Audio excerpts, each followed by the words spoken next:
The first indication that something had gone wrong came not from the crier, not from the steward, not from the arrangement of faces in the anteroom, but from the silence itself.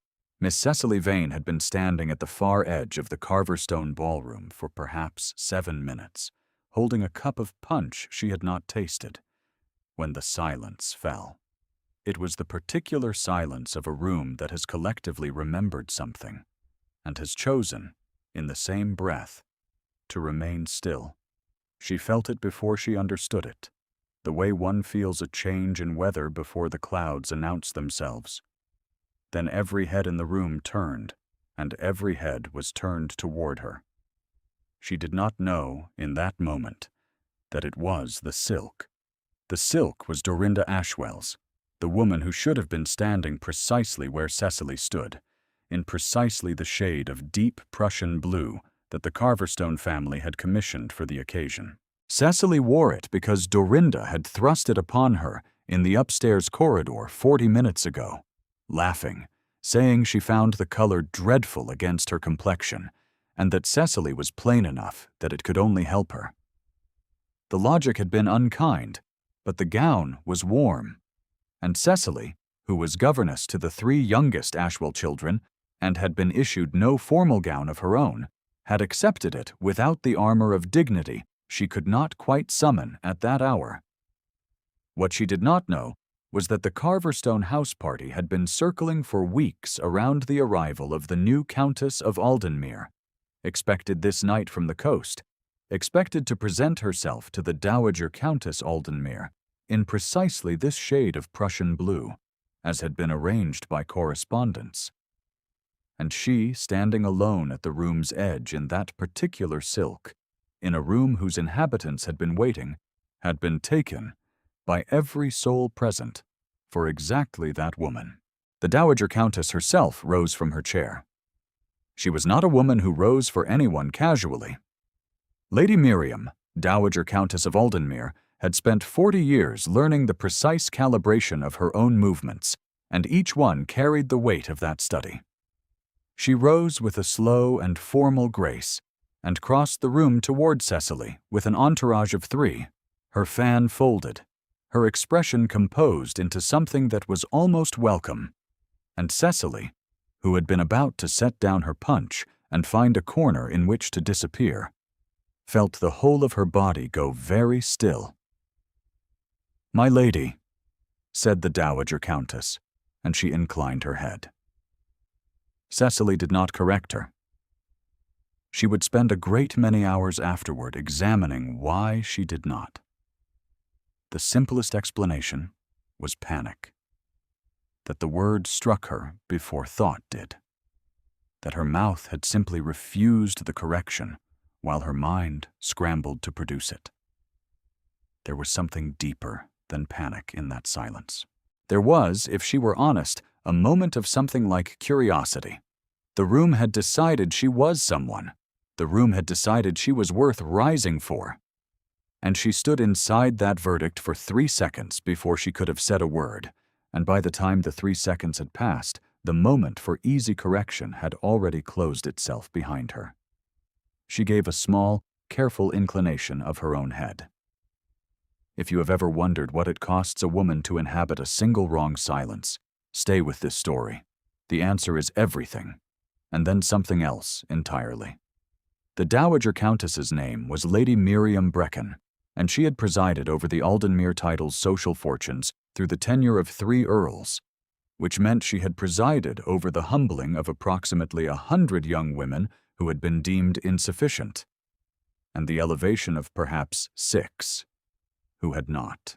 She led Cecily to the chair of greatest visibility in the room, and she sat beside her, and the room arranged itself accordingly, and Cecily, who had never sat at the center of anything in 23 years, sat very straight and watched the room rearrange around her like a tide, choosing a new shore. The Earl of Aldenmere was somewhere in this house. She knew that much. She knew it the way one knows a fact read in a letter and not yet attached to a face. The new Earl, lately come into his title, had been described in the correspondence she had overheard between Dorinda's mother and her aunt as cold and difficult, and not yet recovered from the circumstances of his predecessor's death. He had not, as of the writing of those letters, arrived at Carverstone. Whether he had arrived this evening, no one had told her. What she knew was that the Dowager Countess was asking her a question about the coast road, and she was answering it carefully, drawing on nothing she actually knew and everything she had read, and the Dowager Countess was listening with the quality of attention one gives to someone whose answers are expected to be correct. She, who had been invisible for 3 years, had never been listened to with that quality of attention in her adult life. She understood, sitting there, that she had perhaps 20 minutes before someone who actually knew the real Countess would enter the room, or before Dorinda Ashwell descended the stairs, or before some other mechanism of truth arrived to dismantle this small and accidental theater. She planned to say nothing that could damage anyone. She planned to take nothing that was not already given. And she planned to be gone before the real Countess came.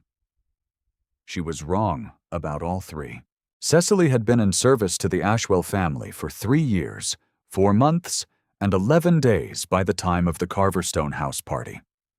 She had come into it at 20, following her father's death, when the small inheritance that might have kept her respectable had been discovered to be not quite what it appeared, and the rector of their village had written on her behalf to the Ashwell family, and Mrs. Ashwell had hired her on the recommendation, with a particular emphasis on what she called Cecily's sensible face. She had heard the phrase in various forms ever since. It meant she had come to understand that she would not be mistaken for anything other than what she was. It was economy of error for the people above her. To the season, she was just a governess's sensible face above a plain collar, and nothing more. She was, in fact, 23. The years had simply deposited themselves in her bearing rather than her face. She had her father's tendency toward silence and her mother's tendency toward reading, and the combination had produced a woman who observed a great deal and volunteered very little, which was exactly the right temperament for a governess, and exactly the wrong temperament for a woman who wished to be seen. The Ashwell children had taught her something about being seen. Thomas, who was 9, saw her clearly and had decided she was an ally. Harriet, who was 7, saw her as an encyclopedia of useful information. Little Pip, who was 4, saw her as the warm body nearest the nursery fire, which was perhaps the most honest vision any of them had. She was fond of all three with the specific fondness of someone who has no other claim on fondness, which is to say she was very fond of them indeed. It was Pip who had given her the silk. Not Pip himself, but the chain of events that Pip had begun. Pip, who had been ill the previous week and had required Cecily in the nursery through the night on 3 consecutive occasions, who had then recovered, who had then required reading to in the morning, which had made Cecily late to dress, which had led to the corridor encounter with Dorinda, which had led to the gown, which had led to this. She sat at the center of the Carverstone ballroom and thought about Pip sleeping quietly in the nursery above, and she thought that if there was a version of her life in which a 4-year-old's recovered fever led to her being mistaken for a countess, that version of her life was stranger than anything she had imagined for herself, which was saying something, because she had imagined very little. The Dowager Countess was now introducing her to a woman named Lady Prescott, and Lady Prescott was curtsying, and Cecily was receiving the curtsy with a composure she did not feel, and a poise she had borrowed from 3 years of reading conduct books aloud to Harriet for educational purposes. "You must tell me," Lady Prescott said, settling herself nearby with the air of someone who has been waiting for an interesting evening, "whether you found the crossing difficult. We have heard the roads from Lyme are in a dreadful state." The roads, Cecily said carefully, were more demanding than I had anticipated. This was true. She had come from the Ashwell estate, which was only 12 miles, and the roads had indeed been muddy. She was not specifying which roads. She found that a great deal of composure, in moments like this, lay in not specifying. She was not yet lying. She had said nothing false. She had accepted an honorific she had not claimed and answered questions with the truth of her own experience rather than the truth she was assumed to be delivering. It was a very thin distinction, and she knew it, and she sat with the knowledge the way one sits with a glass. One is afraid to set down. The Earl of Aldenmere arrived at 9:30.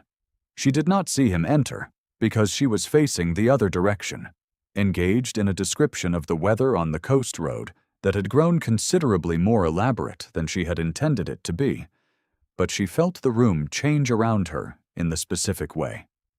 Rooms change when someone of consequence enters them without fanfare. There was a small contraction of attention, a reorientation of posture that she would not have noticed 3 years ago, and noticed now because 3 years of invisibility had made her acutely sensitive to the movements of power. She turned. He was standing at the room's far edge, where she had been standing when this evening began, and he wore a dark coat and held himself with the specific stillness of a man who has been in many rooms and has learned to assess each one before he commits to it. He was perhaps 34 or 35, with dark hair that wanted cutting by perhaps a week, and a face that carried its own weather. He was not looking at the room. He was looking at her. She held his gaze for perhaps 2 seconds longer than she should have, and then she turned back to Lady Prescott. And her hand, which had been resting quite steadily on the arm of the chair, chose that moment to press down harder than it needed to. The Dowager Countess had seen him. Cecily knew it from the small adjustment the older woman made to her posture. The fan opened a half-inch and then closed again.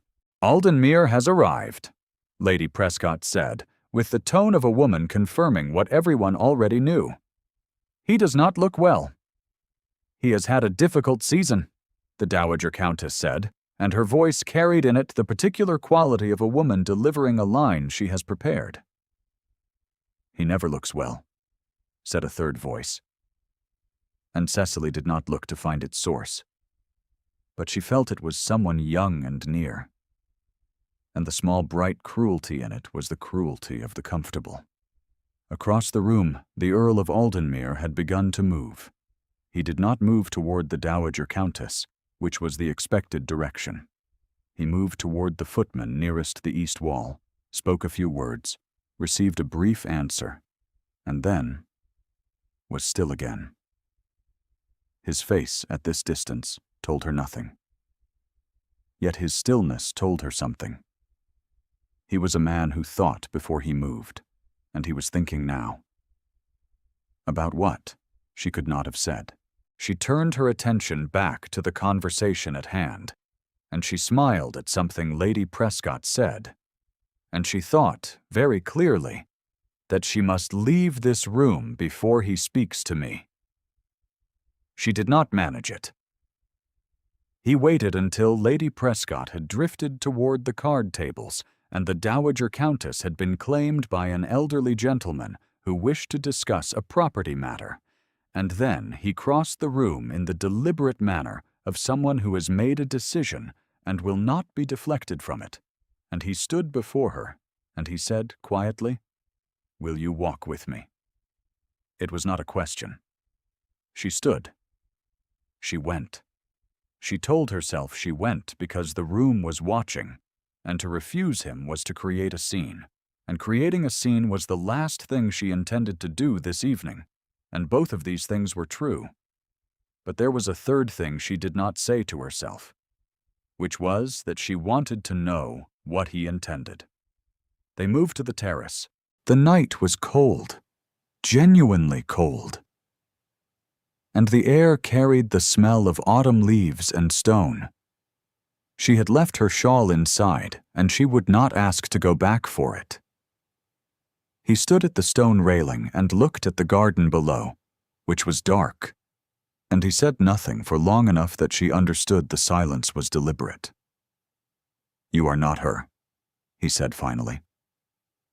It was not an accusation. It was stated with the evenness of a man reporting the result of a calculation. Cecily considered several responses. She had been considering them for the past hour, which was why she had them ready. "No," she said. "I am not." He turned to look at her then, and she looked back, and the cold air between them was very still. "My stepmother," he said, "has been waiting a considerable time for this introduction. Yes? The room has been conducting itself accordingly. Yes? And you," he said, and his voice was very quiet, "have not corrected them." "No," she said. "I have not." He returned his gaze to the dark garden. She waited, and the cold settled into her shoulders. "Why?" he said. It was, she thought, the most direct question she had been asked in 3 years. She took a breath of cold air and answered it honestly. "Because it had already happened before I understood it, and because I thought I had perhaps 20 minutes, and I thought I would leave before anyone was harmed. And because," she said, and this was the part she had not rehearsed, "because the room rose for me, and I did not know what that felt like, and I sat in it a moment too long." He was quiet again. She could not read his face in the dark. "And who are you?" he said. Miss Vane. I am governess to the Ashwell children. I am here in a borrowed gown, which is why the confusion arose. I had no intention of deceiving anyone. I will apologize to your stepmother immediately, if you think it best." "She is not my stepmother," he said. "She was the previous Earl's widow. I am the third son's line. We are not related." There was a quality to this clarification that she could not quite name. "Nevertheless," she said. "Nevertheless," he agreed. The terrace was very cold. She heard music from inside, thin through the glass doors. He was still looking at the dark garden, and she was still looking at the side of his face, and she thought that whatever happened next, this would be the last conversation she would have with him, because tomorrow I will be sent away in considerable disgrace. "Come inside," he said. "You are cold." "I am perfectly well. You have no shawl, and it is November." She looked at him. He was not looking at her. He was already moving toward the glass doors. "Come inside," he said again, and held the door. She came inside. She would think later that this was the moment she should have gone directly to the Dowager Countess and made the correction she had failed to make for an hour. She thought it even then. He walked beside her toward the fireplace along the room's east wall, and she went with him because she was cold, which was true, and because she was not quite ready for what came next, which was also true. The fire was warm. She stood near it. He stood a correct distance from her and said nothing. Then the Dowager Countess saw them together.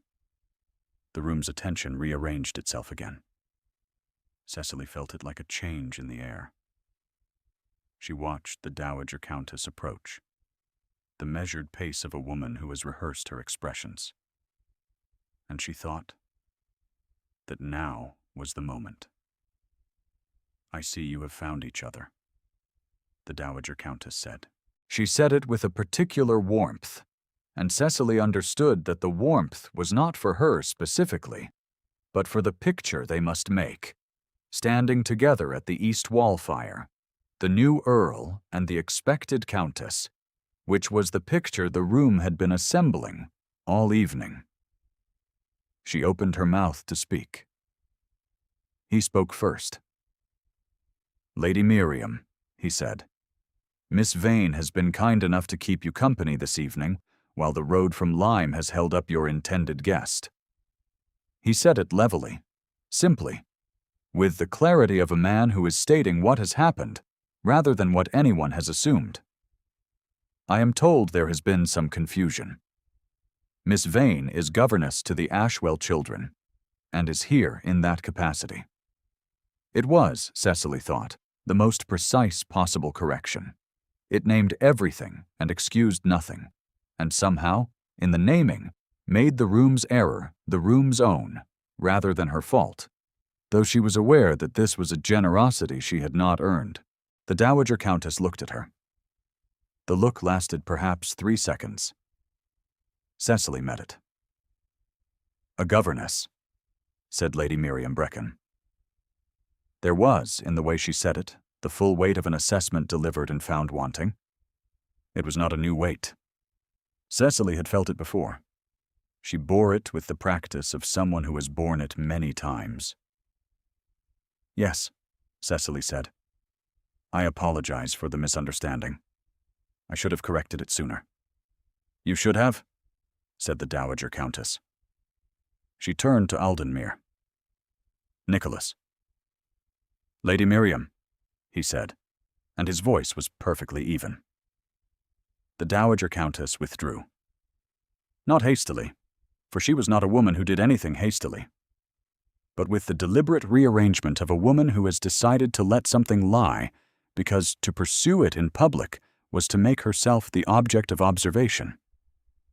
She was clever enough for that. The room breathed. Cecily looked at the fire. She did not look at him. "You did not need to do that," she said quietly. "The correction needed to be made. I could have made it. You were about to." She turned to look at him then. He was watching the fire also. "Thank you," she said. He said nothing. She understood this was not rudeness. It was simply that he did not accept thanks for things he considered ordinary. She found, somewhat to her surprise, that she understood this. The Ashwell family departed for bed at 11, and Cecily went with them, and she thought that was the end of it. She thought she would wake the next morning, help Pip with his porridge, explain to Mrs. Ashwell what had happened in terms that minimized the damage to her position, and endeavor to be precisely what she always had been: invisible, useful, and careful. She thought this was the shape of what came next. She was not the first person to mistake the shape of things. The morning arrived gray and cold. She had risen at 6 to tend to Pip, who wanted stories, and she had told him the one about the foolish king who forgot his own name, which was a story she had invented some months prior, and which Pip considered the finest piece of literature in existence. By 7:30, Pip was fed and occupied, and she had gone to the window seat of the nursery to read, which was where she was sitting when someone knocked. It was a footman. He carried a note. The note was short. It asked, in a hand that was careful, without being ornate, whether Miss Vane would be willing to walk with him in the garden at 9 o'clock. It was signed N. Aldenmere. She folded it. She put it in her pocket. She read 3 pages of her book, and retained nothing. At 5 minutes to 9, she put on her warmest coat and went into the garden. He was already there, standing at the edge of the kitchen garden's stone wall, where it gave onto the long walk toward the ha-ha. He was dressed simply for the time of day, his coat dark, his hat under his arm, and he was looking at the line of beeches that marked the property's edge, and he was doing nothing. She had a sense, watching him for a moment before he heard her, that this was how he often looked when he thought himself unobserved, as though the world had temporarily agreed to leave him alone, and he was not entirely sure it would hold. "Miss Vane," he said, when he heard her. He did not seem surprised. "My lord," she said. They walked. The walk was long enough that it required conversation, and the conversation settled, by degrees, into a different country than she had expected. He asked about the children she taught, and she told him about Thomas's ambitions with regard to the Navy and Harriet's secret talent for mathematics. And then, because she was honest and could not seem to stop herself, she told him about Pip's story of the foolish king who forgot his own name. He did not laugh, yet something shifted briefly in his face that was almost a softness. "My ward," he said after a silence, "was 7 when I came into the title. She is 9 now. I have not been adequate company for her." "What is her name?" "Georgiana," he said. And then, as though the name had opened something, "She was my cousin's daughter. My cousin was the previous earl. He died in the spring." "I am sorry," Cecily said. "It was sudden." He was quiet for a moment. "Georgiana has not, I think, been entirely well served by the arrangements that followed. I have been attending to the estate, and the estate is considerable, and I have been, perhaps, not present enough." He said this with the deliberateness of a man making a confession he has not previously made to an audience of 1 in a garden in November. "I am not certain I would know how to be present enough, in any case." She looked at him from the corner of her eye. He was watching the beaches. "Children," she said carefully, "are very good at locating what is genuine. They are poor at locating what is performed. If you are genuinely curious about what Georgiana is thinking, she will know it. If you are merely fulfilling a requirement, she will know that too." He considered this. "Is that what you do?" he said. "With the Ashwell children?" "I try to," she said. "I am not always successful. Thomas in particular has very little patience for what he considers adult theater." Something moved across his face again. This time she was closer, and she saw it more clearly. It was not quite amusement, but it was adjacent to amusement, and it had the quality of something unused, something that had been carefully stored away for a long time and had just been briefly retrieved. "You are not," he said, "what I expected." "I am a governess in a borrowed dress," she said. "I imagine expectations are adjustable." He stopped walking. She stopped too, because the pause had the weight of something deliberate. "The real Countess arrived this morning," he said. "From Lyme." The roads were, in fact, in a dreadful state. "I see. Lady Miriam has been informed." Cecily looked at the middle distance. "I would have expected that to produce a considerable difficulty." "It has produced," he said, "an interesting morning." He began walking again. She went with him. There was something in the word interesting that she chose not to examine. The days that followed had a quality she did not trust, which was the quality of ease. She remained at Carverstone because the Ashwells remained, and the house party was to last a fortnight, and Mrs. Ashwell gave no indication of sending anyone home early. Cecily occupied herself with the children and tried to be unobtrusive, which was what she was built for, and she nearly succeeded. But the Earl of Aldenmere walked in the garden at 9 o'clock each morning, and on the second morning he spoke to her again when she was crossing through with Harriet, and on the third morning he was simply there when she arrived. And by the fourth morning she had stopped pretending to herself that she was crossing through accidentally. The Dowager Countess noticed. She said so obliquely on the fifth morning, in the corridor outside the breakfast room, where she intercepted Cecily with the precision of a woman who has arranged an interception. "Miss Vane," she said. "Lady Miriam," Cecily said. "I have been curious," said the Dowager Countess, "about what precisely a governess to the Ashwell family considers herself to be doing when she walks each morning with the Earl of Aldenmere." The question was wrapped in civility, the way a blade is wrapped in silk, and the silk did not make it less a blade. "Walking," Cecily said. The Dowager Countess's fan moved a quarter inch. "You are," she said, "a governess, Miss Vane, and not a particularly well-connected one. The Earl of Aldenmere is the head of an ancient and considerable family, and has obligations that require him to make, when the time comes, a suitable and advantageous match. I should not like to see him distracted from that obligation by a sensible face in a borrowed gown. There it was, Cecily thought. The phrase she had been hearing all her adult life, offered back to her by someone who did not know she had heard it before. I am aware of my position, she said. I assure you I have made no claims upon anyone. You occupied my drawing room as a countess for the better part of an hour, the Dowager Countess said. The sharpness was very briefly visible. Whether you made claims or not, you occupied a place that was not yours. Yes, Cecily said, I did. I have apologized for it. An apology, said the Dowager Countess, does not restore what it was meant for. Cecily looked at her. The Dowager Countess was not wrong. Precisely.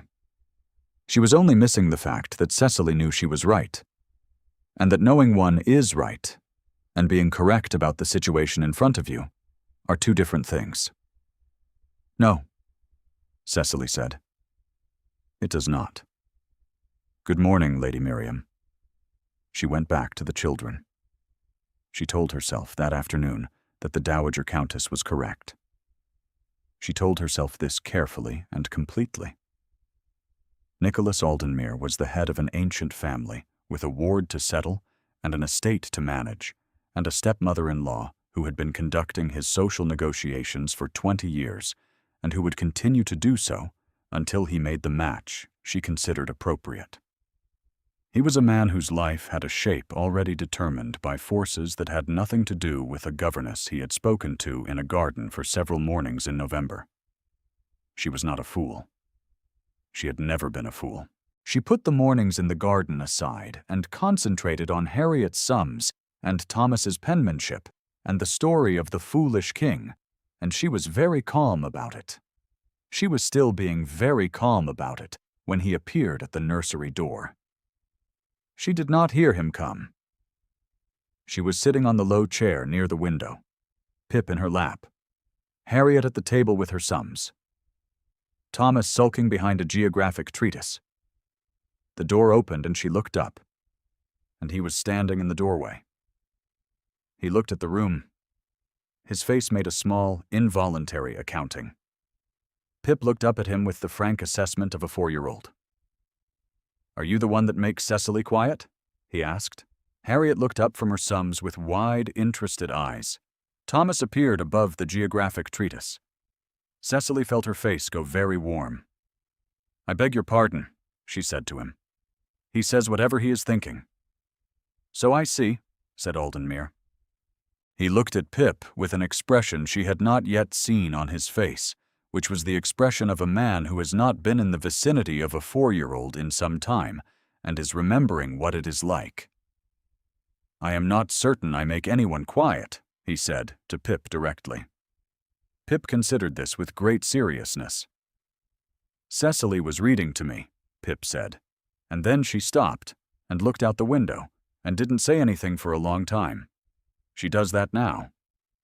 Thomas says it means something has got her thinking. Thomas, said Cecily firmly.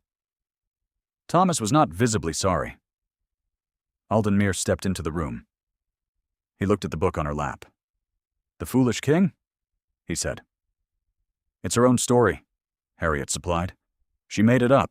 The foolish king forgot his own name because everyone around him called him by his title instead of his name, and so eventually he forgot which was which. There was a small silence. He looked at Cecily. She looked at the book. I will leave you to it, he said. He did not immediately leave.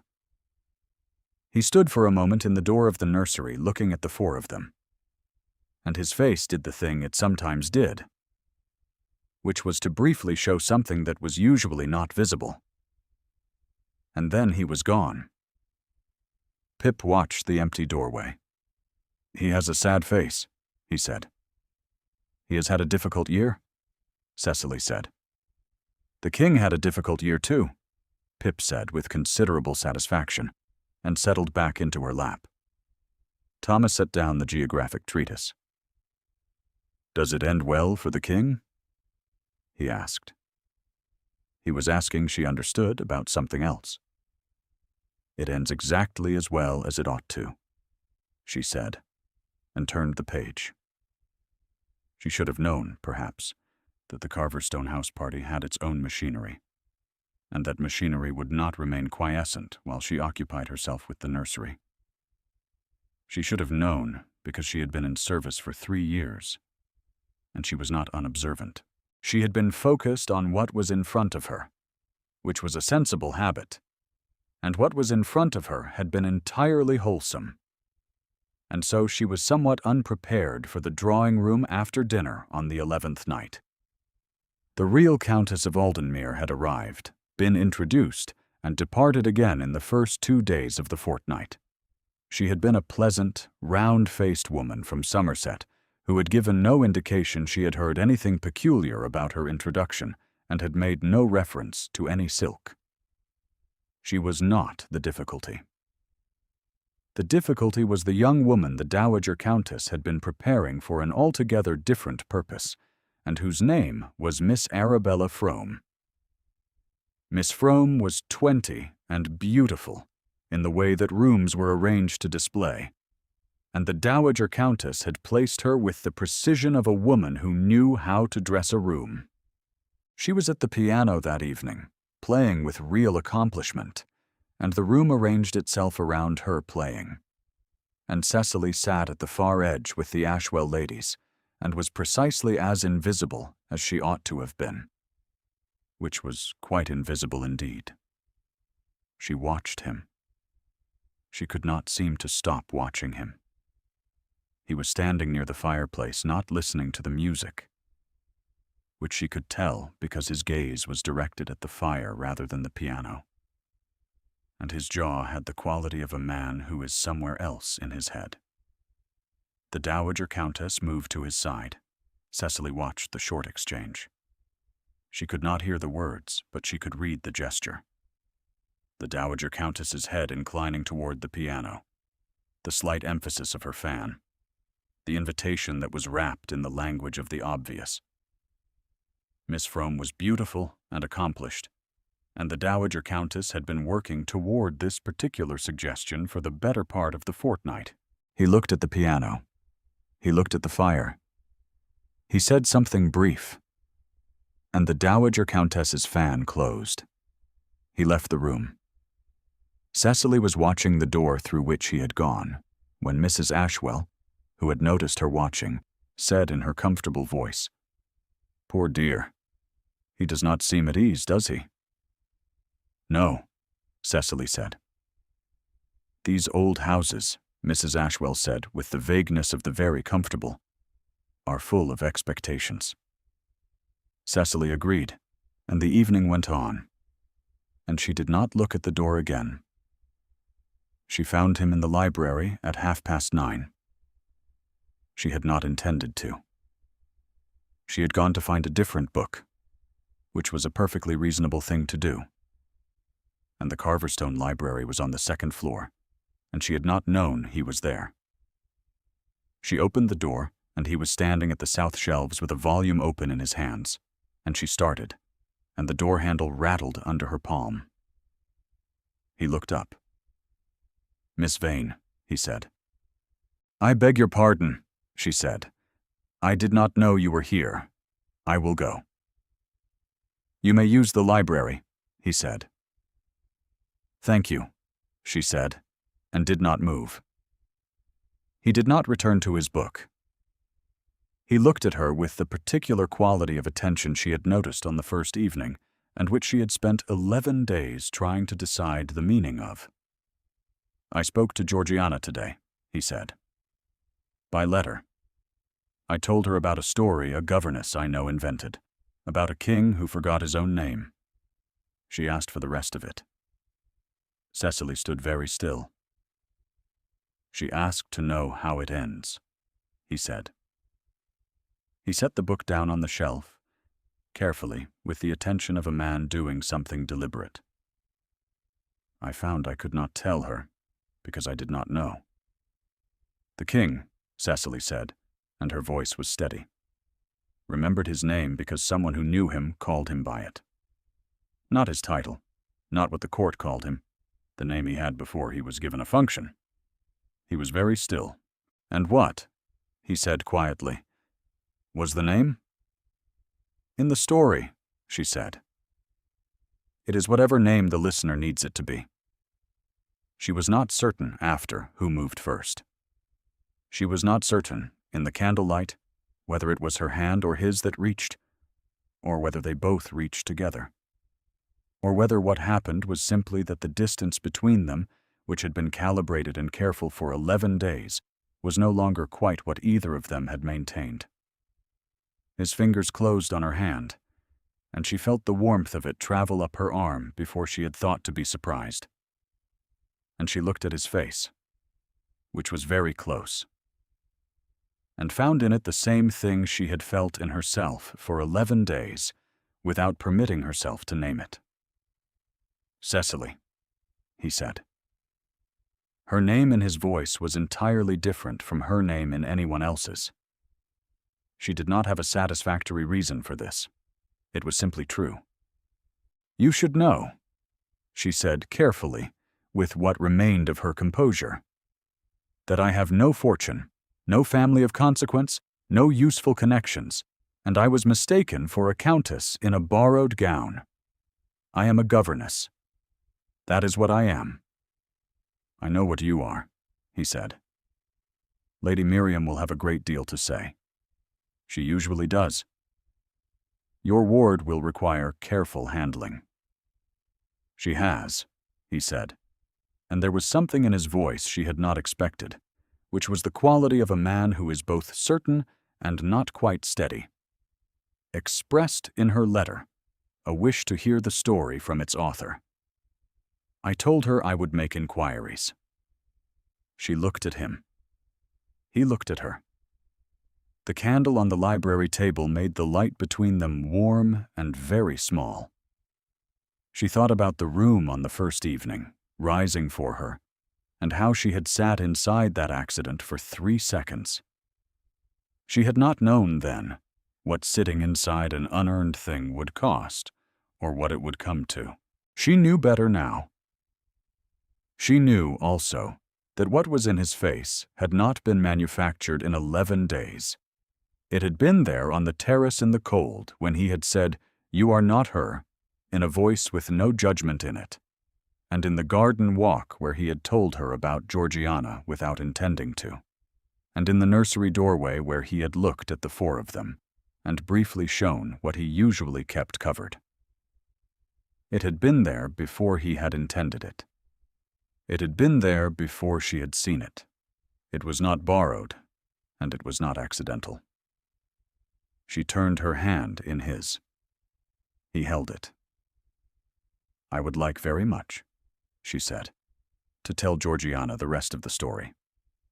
He was quiet for a moment, with the quiet of a man who is putting something down that has been heavy for a long time. "Then you shall," he said. The morning after was not simple.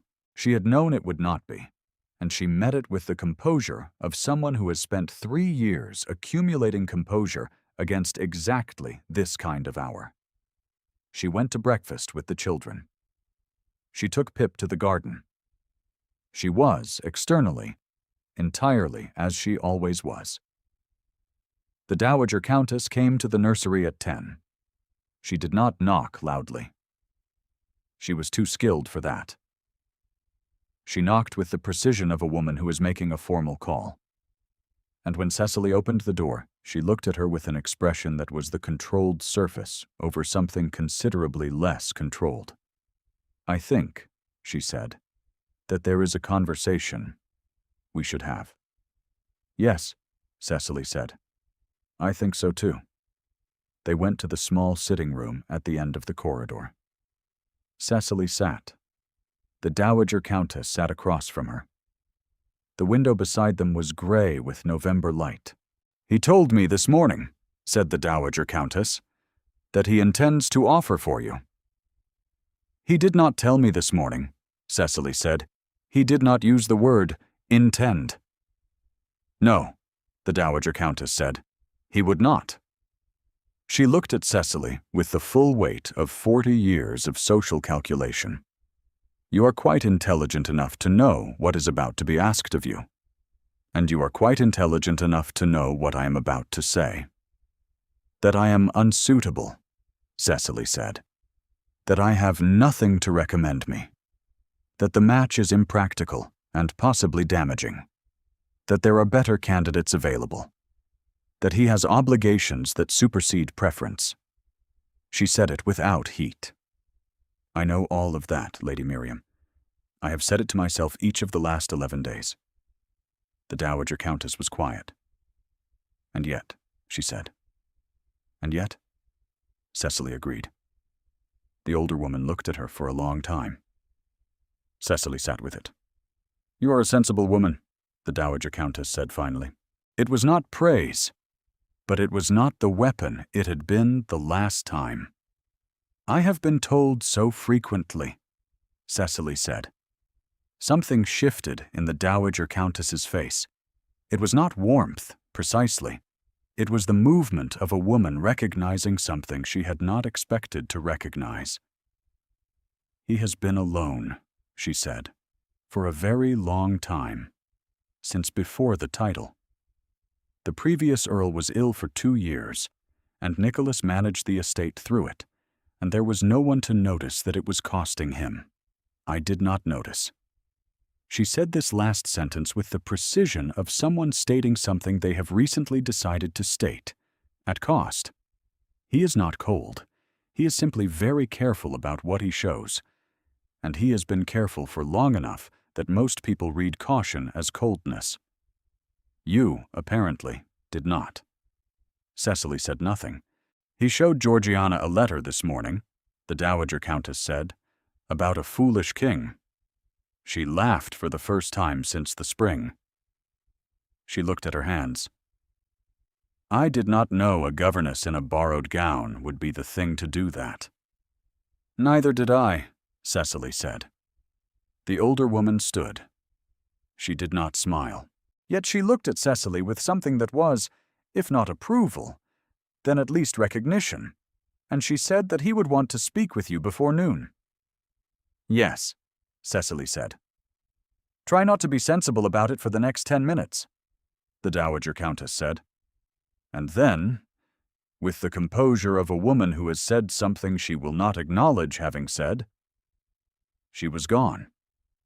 He came at 11:30 and found her in the garden where she had been standing in the cold because she could not make herself go inside and pretend she was reading something. He came with his hat under his arm and his face showing the particular something she had come to look for, which was the thing he usually kept covered. He stood before her. She stood before him. The November garden was very still.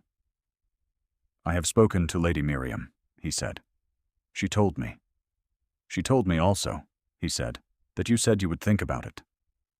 Cecily looked at him. I did not say that. She may have editorialized, he conceded.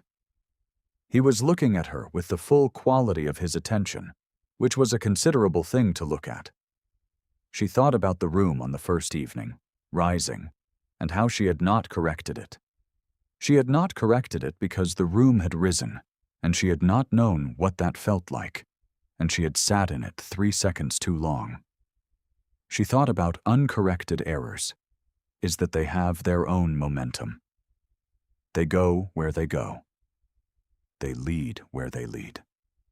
Some errors, she thought, you are glad of. Nicholas, she said. It was the first time she had used his name. She had been holding it at a distance for 11 days. At the end of a formal address she had not permitted herself to shorten. She used it now quite deliberately, in the cold garden, and she saw what it did to his face, which was that the careful thing he wore fell away from it for a moment, as cleanly as a coat slipping from a shoulder. Yes, he said, and his voice was very quiet. Yes, she said. For a moment, he simply looked at her. Then he reached out, and she put her hand in his, without gloves, in the cold November morning, and the warmth was immediate and complete. Georgiana arrived at Carverstone 3 days later, because he sent for her, which was not the expected sequence of events, but was, as Cecily had gathered, exactly the sort of thing he did. She was 9 years old and wore a very serious expression, and her dark hair was badly managed because the woman minding it did not know about the particular habit Georgiana had of sleeping on the left side.